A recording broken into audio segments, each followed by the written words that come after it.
Hello all and welcome to our Crochet Designs. My name is Mary and in today's tutorial we are working on these gorgeous little tiny earrings that you see right here. Now as you can see I have two different sizes.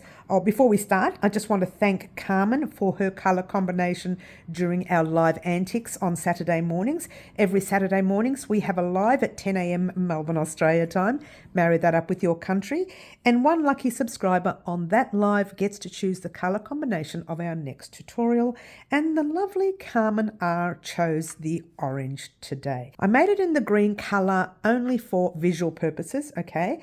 But for now, Carmen chose the gorgeous orange. Now this particular colour here is a 4-ply or a light 2-weight cotton from Bendigo Woolen Mills. How beautiful is this orange? I love, love, love. So it is a 4-ply. It's a light 2-weight. And I knew you wouldn't have been able to see this on the channel. And by the way, for that, you will need your 2.5mm hook. This is so old. Look at it. It's even bowed a little bit. Or everywhere. It's bent everywhere. This, I think I might have been about 5 or 6 when I received this hook. So there you go. A little bit of trivia there. So use a 2.5 for the light 4 or light 2-weight cotton. But for the purpose of you being able to see the stitches, I used Bendigo Woolen Mills 8-ply or DK weight 3-weight cotton. And I used a 4mm hook for this one. And 2mm hook and a light 2-weight for, 2.5mm hook and a light 2-weight for that one. All right. But so you could see the stitches, I created the tutorial in this color here.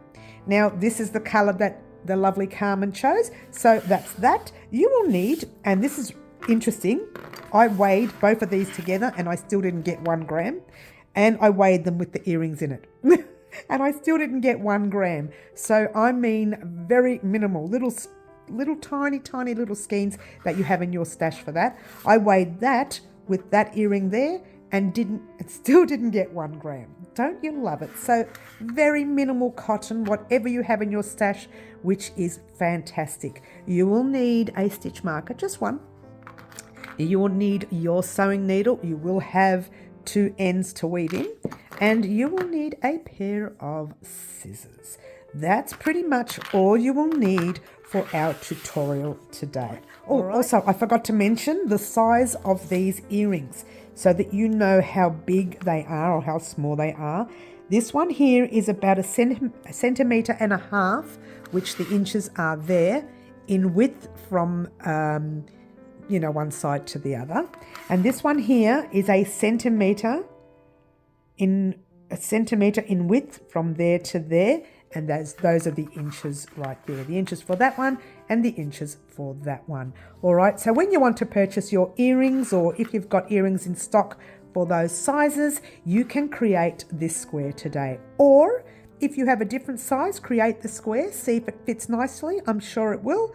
In the meantime, that's it. All right, a very special thank you to the lovely Carmen R for her colour choice today. And also, the granny square earrings could not have come at a very interesting day. Today here in Australia, I'm not sure if that's all over the world, it is national, it could be international, Granny Square Day. So this is the right day to be making granny square earrings. Don't you love it? Thank you for joining us and good luck creating your gorgeous granny square earrings today. For the purpose of this tutorial, I'm not going to use our 4-ply or light 2-weight so that you can see what I'm doing. I'm going to use a thicker yarn, but you want to use your 4-ply or your light 2-weight cotton. Otherwise it's going to be too big for your squares will be too big for your earrings. All right, so let's move that out the way. And let's start by making that's probably too close now, by making a magic loop. Grab the tail end of your yarn, leaving it in front. Grab your working end, wrap it around your fingers like so, forming a little X. Yeah. Pop your hook in under the first loop, grab that back loop and bring it up and forward. You've got your 1, 1 and 2 in front. All you want to do is grab everything like so. All right, chain 3, 1, 2 and 3. That will classify as your first double crochet, actually your last double crochet in the round. So you're going to chain another 3 for your corner. 1, 2 and 3. Looks really big at the moment, but that will sort itself out. Yarn over your hook. You're going to do a double crochet in the center of this big loop that you have here. So that's double crochet US, treble UK. Pop your hook in the center and you're going over 2 loops here. So you pop your hook in the center, pull a loop through like so. You've got 3 loops on your hook, yarn over, pull through 2 loops left, yarn over, pull through the last 2. I've got my thread is stuck, sorry guys, give me a moment.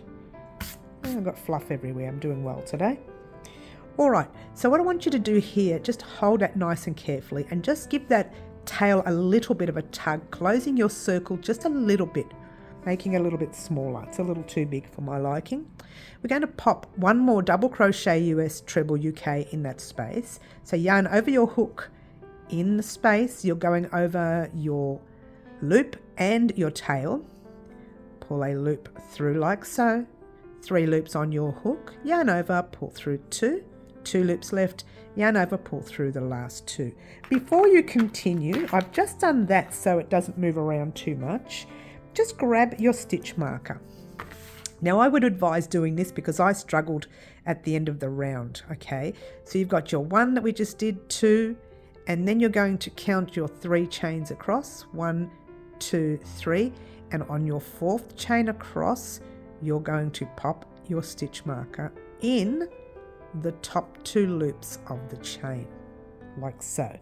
So you've got your, and I'll show you those little chains. So that's your stitch, little V, 1, 2, and here's your chains, 1, 2, 3, and your 4th one is over here. All right. My suggestion would be to do that because I struggled with that. All right. So we're going to do another double crochet in that center. And that's your 3rd double crochet for this set. Now you're going to do a corner, chain 1, 2, and 3. Most people know my granny squares have chain 2 in the corner, but not for this pattern. Okay, yarn over your hook, 3 double crochets in the center, or 3 trebles UK. So 1, 2, and 3.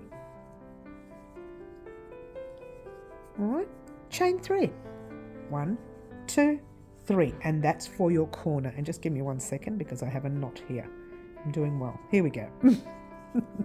All right, if you find your center is too wide, give it a little bit of a tug, not too much, because we still need to fill up that center. So you've got your 3 double crochets, your chain 3. We're going to put another 3 double crochets in there. Off we go. 1, 2, and 3. So far we have 1 set, 2 sets, 3 sets, and we've got that there. We're going to leave it there for now. We're going to chain 3, 1, 2, and 3 again. When we're working on our 4th set, we've already got this chain 3 here, which will act as 1 double crochet. So we're only putting 2 double crochets now. So pop 2 in the center still, 1, 2, and hold it there. See your little tail that you've got right here, that little tail that we started off with? Give it a tug and it will close up your center. Passing your tail at the back, make sure it's at the back, don't cut it because we're going to weave that in as well. All right, so what you now have is 1, 2, and this chain 3 here from the beginning, or chain 6 really, but we've popped our stitch marker there. So what I want you to do is pop your hook in that chain right there. I'll remove that stitch marker now. So you pop your hook in the chain with your stitch marker, pull a loop through and pull it through to the loop on your hook. And that's the start of your square. Chain 1. In that top stitch that you are still in, you're going to place what we call a single crochet US or double crochet UK. Pop your hook into the stitch, pull a loop through like so, 2 loops on your hook, yarn over, pull through both those loops, place your stitch marker in there like so. And now that's classified as your last single crochet in the round, by the way. And now what we're going to do is fill up the corner with 3 single crochets US, double crochet UK. So hook in the space, pull a loop through, 2 loops on your hook, yarn over, pull through 2, that's 1. Do a second one, 2. Do a third one, 3, and you're done with your corner. Move your work over because you're going to find your very first single crochet, your very first stitch to single crochet into. So there it is, and that's your 2 loops on top there. Pop your hook in, pull a loop through, yarn over, pull through 2. That's your first one. Into the second one and do exactly the same. And where I'm going is right here. See those 2 loops on top right there? Pull a loop through, 2 loops, yarn over, pull through 2. So that's 3 across, now 3 in the corner. All you have to remember for this round is 3, 3, 3. 1, 2, and 3. And now 3 across. You can move it over if you can't find the stitch. I can, it's right there. 1, 2, 3. And 3 in the corner. 1, 2, 3. And 3 across your double crochets. 1. You can move your stitching over if you can't see it. Yep. 2. And 3. 3 in the corner. 1, 2, and 3. That's your last corner on this side. And now you've got those 2 double crochets there that you're going to place 1 single crochet there and 1 there. But on your second one, I don't want you to complete. Your first one, we're going to do a normal single crochet in it, like so. Your second one, you're going to start your single crochet like so. And when you go to pull your loop through, just pull it all the way up, like so. Give yourself a long tail for this. It just helps with weaving in, right? Just normally it would be a small tail, but to help weaving in, this is what I've done. Given myself a long tail. Cut your work. I know it's not complete. We're going to work on that now, all right? But before we do that tail and anything else, we're going to turn over and weave in this one right here, all right? So just grab your sewing needle, thread it. Now, don't let anyone tell you that if you cut it there, that's not going to come undone. That can, will, and has in the past. All right, so we are going to weave this center tail in. Give it a big tug, not too much, you don't want to break it, yeah? And just pop your needle through some of, let's do this one, might work better this way. If we blow that up, that's better. So pop your needle through some of the stitching. So maybe, I don't know, 2 stitches. Usually I'd go all the way in the round, but yours would be really tight, okay, using the thinner thread. Turn it over, make sure you can't see the needle, you can't, so just pop that through and give it a tug, yeah, and do it again. Another 2 stitches, or if you can get it through all 3, that's great. Make sure you can't see the needle, perfect. And do it yet again 1 more time. All right, 3 times at least, 1, 2, and 3. Make sure you can't see the needle, perfect, and pull it through. You can stop there if you like, or you can just turn around and go through again, splitting a different area of the yarn. Make sure you can't see the needle. You probably don't need to do this. You know what? I wouldn't do any more. Yours is going to be relatively thick anyway, really tight, because you've got the thin cotton, so it'll be tight. And just give it a gentle tug.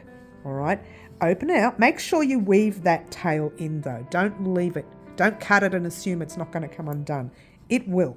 All right, so let's go back to this part here. Grab, you can use your normal sewing needle if you like. In fact, I think I might actually use the normal sewing needle. Normally I would use one of these because they're easier to see. But for now I'm going to use the normal sewing needle because you will need to weave this tail in later. All right, and your piece will be really thin.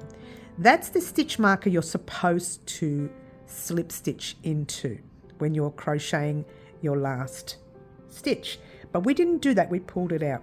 What I want you to do is go to the stitch right next to it in that back loop of the stitch. You've got your two loops there.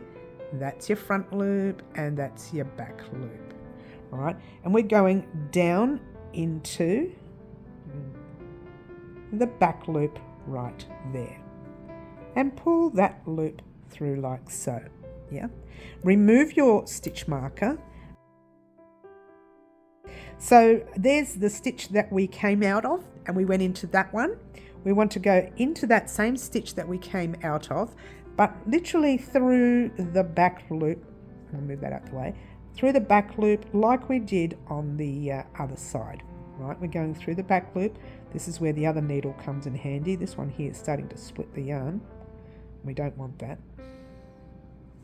Through that back loop right there. All right, now it'll look like this, which is not right. Give it a gentle tug and it semi-closes itself. But for me, that one little tug and that's going to come open. So I actually go into the back of the whole stitch of the one that we first started in, right? I put the needle through like so. And then I go straight back into that very first stitch that we started with and pull that through like so. It does look like a lot of work, but because you do this, you can't see the knot or the stitching. Turn it over and find a piece of thread somewhere where you can just slip stitch into the back of your stitches, whatever stitch is there. Make sure you don't pull it too tight. And if you do that and bring it down a little bit, the little knot or the knotted area disappears. Turn it over, find some spacing anywhere you like, some stitches, and just weave it through like so.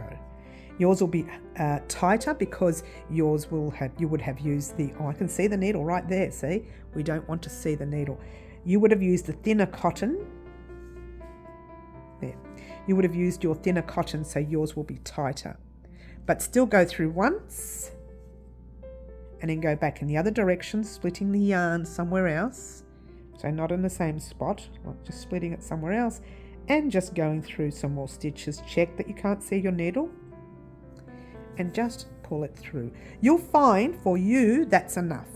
All right, so you give it a cut right there, and then your squares are complete. Alrighty guys, so what you have now is your squares. Now these two have already been attached, so that's okay. Thought I'd try this out for you. You have two versions of how you can attach your squares. Now they're very, very far away. How's that? Two versions of how you can attach your squares. The first version is what you see there, where if you have half a hoop, then all you have to do is pop your hoop in that very top center loop there. That's the top of the single crochet. That's it. That's all you need to do.